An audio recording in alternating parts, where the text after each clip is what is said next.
쉽고 얕게 알려주는 격과사전입니다.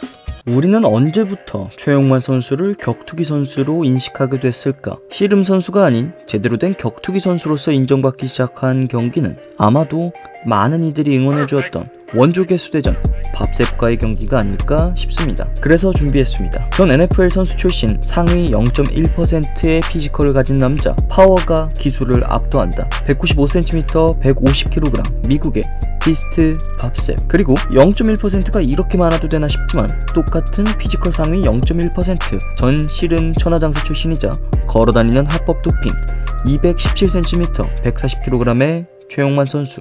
최용만 선수는 당시 5연승으로 떠오르던 슈퍼헤비급 초신성이었고, 밥셉 선수는 10승 4패의 성적으로 무제한급에서 크로캅, 레이세포, 레미부냐스키 같은 천상계를 제외하면 없다시피 했습니다. 최고의 챔피언 중 한 명도 또들을 맞았으니 아무튼 그렇게 2005년 9월 25일 오사카에서 열린 그들의 경기 바로 보시겠습니다. 우선 밥셉은 생애 처음으로 자신보다 거대한 상대를 만난 것이고, 최용만도 생애 처음으로 급이 되는 상대를 만난 것. 그런데도 불구하고 두 선수 어떤 탐색전도 없이 빠르게 전력 소모하기 시작합니다. 밥셉은 격투기 커리어 시작이자 끝인 전진 압박을 감행하였고, 최용만 선수는 이를 생각보다 깔끔한 앞손 잽으로 견제, 이어 거대한 뒷손 양양 펀치로 맞대응을 합니다. 이때 밥셉은 최용만 선수의 앞손 훅의 균형을 잠시 잃고, 최용만 선수는 밥셉의 인사이드 로킥의 균형을 잃게 됩니다. 이는 나름의 상징적인 장면이기도 한데, 각각 최용만 선수는 보통 자신을 찬 사람이 나가떨어져야 정상인데 자신의 균형을 무너뜨리는 로우킥을 처음 경험해본 것이고, 밥셉은 근거리 인파이팅에서 높은 화력으로 맞대응하는 상대를, 그것도 밀리지 않는 상대를 처음으로 조우하게 된 것. 이는 서로가 미지의 영역이었던 셈인데, 결국 밥셉은 전진 압박 후 근거리 화력전에서 펀치 게임이 밀리는 초유의 사태를 겪게 되자 그나마 효과를 보인 인사이드 로우킥을 계속 섞어주는 모습을 보입니다. 최용만 선수는 밥셉의 인파이팅이 자신에게 큰 영향이 없다는 것을 파악한 듯 오히려 밥셉에게 전진 압박을 적극적으로 시도합니다. 이어 밥셉은 가뜩이나 하나밖에 없는 옵션이 안 통하는데 그 옵션으로 자신을 몰아세우자 근거리 인파이팅을 포기하고 커리어 사상 처음으로 킥게임을 주도합니다. 물론 격투기 경험이 많지 않은 최용만 선수를 상대로 킥게임은 효과적이었으나 옵션 자체가 전진 압박밖에 없던 밥셉도 피지컬로 먹고 살던 초심자, 원거리에서 킥게임을 살릴 만큼 거리 조절도 킥의 완성도도 좋지 못했습니다. 이에 기세가 꺾인 밥셉, 그리고 기세가 오른 최용만 선수의 타격 러시가 시작되고 밥셉의 두 번째 밥줄 단단해지기를 시전합니다. 그렇게 헤비급이라고는 믿기지 않는 높은 페이스의 공방을 마치자 두 선수는 이윽고 체력을 소진하게 되는데,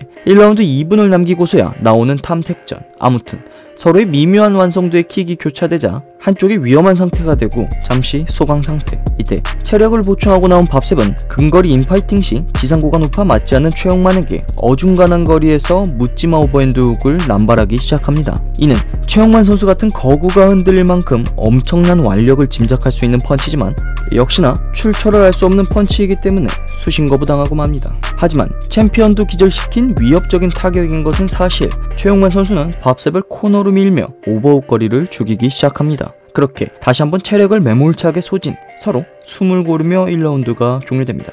2라운드 체력을 회복하면 무조건 전진 압박하라고 누가 최면이라도 걸었는지 홀린듯이 전진 압박하는 밥셉. 이때 고개를 들고 밥셉의 펀치 게임을 보면서 대응하던 1라운드와 달리 밥셉이 최용만 선수의 머리를 잡고 고개를 숙이게 만들자 시야를 포기하고 잔뜩 커버링을 올리게 된 최용만 선수. 그리고 프로 경기에서 정말로 보기 힘든 말도 안 되는 자세로 기모으기를 시전하는 밥셉. 이에 최용만 선수도 처음 겪는 상황이기에 커버링을 바싹 올리며 언제 오나 기다리는 이 요상한 장면이 3초 가까이 연출됩니다. 아무튼 밥셉은 근거리 인파이팅에서 목을 제압하면 원하는 대로 휘두를 수 있다는 힌트를 얻고 이를 최대한 활용하기 시작합니다. 그러나 두 선수 모두 운영 따위는 사치인양 1라운드에 엄청난 페이스의 난타전을 치렀기에 금세 체력에 문제를 보이며 발이 묶인 채 적극적인 인파이팅의 수가 줄어들기 시작합니다. 이에 높은 지상고와 우월한 리치를 최대한 살리며 타격거리를 지키는 최용만, 그리고 최용만 선수의 앞손거리를 뚫지 못한 채 좀처럼 타격거리를 쉽게 잡지 못하는 밥셉. 그렇게 두 선수는 숨을 돌리다 20초를 남기고 최용만 선수의 러쉬로 라운드가 종료됩니다. 3라운드 이쯤 되면 체면이 확실하지 않나 싶습니다. 회복 후 다시 한번 전진 압박을 시도하는 밥셉. 또 2라운드에서 재미본 뒷목 컨트롤 이후 어퍼를 섞으며 최용만 선수를 매섭게 공략합니다. 그렇게 재미를 다시 보나 싶었지만 최용만 선수 당시 모든 스포츠 뉴스를 장식하는 커리어 내내 회자될 만한 그림 같은 니킥을 밥셉에게 적중시킵니다. 다운을 선언하는 심판, 그리고 추가타.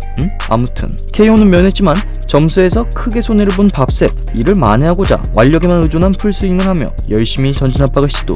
그러나 최용만 선수에겐 닿지 않았고 최용만 선수가 오히려 경기를 끝내기 위해 근거리 인파이팅을 시도합니다. 선택받은 피지컬들의 무게들이 실린 기묘한 궤도를 지닌 날것 궤도로의 펀치들이 교차합니다. 그렇게 모든 체력을 소진한 두 괴수들의 경기는 판정으로 가며 태극기를 둘러싼 최용만 선수의 승리로 끝이 나게 됩니다. 그렇게 2005 월드 그랑프리 16강 개막전에서 밥셉을 꺾은 최용만 선수는 8강전에서 보냐스키를 만나지만 보냐스키의 노련한 운영으로 철저하게 패배. 밥셉은 최용만 선수에게 패배 이후 철저하게 입식 10연패, 격투기 커리어가 급격하게 수직하강하기 시작합니다. 오늘은 최용만 선수와 밥셉의 추억의 경기를 쉽고 얕게 알아봤습니다. 그만 알아봅시다.